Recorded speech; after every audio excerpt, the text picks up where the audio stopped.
அன்புள்ள எமதினிய மாணவ மாணவியரே வணக்கம்.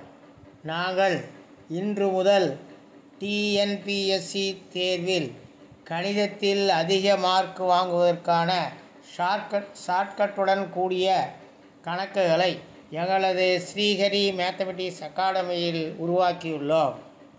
அதேபோல் குரூப் 1, குரூப் 2, குரூப் 3, குரூப் 4 மற்றும் விஏஓ தேர்வு எழுதும் அனைவருக்கும் இந்த வட்டி கணக்குகள் பொருந்தும் என்பதையும் தெரியப்படுத்துகிறோம். அதனை பார்த்து சப்ஸ்கிரைப் செய்து அரசாங்க வேலையில் சேர்ந்து பணிபுரிய வாழ்த்துகிறோம். நன்றி, வணக்கம்.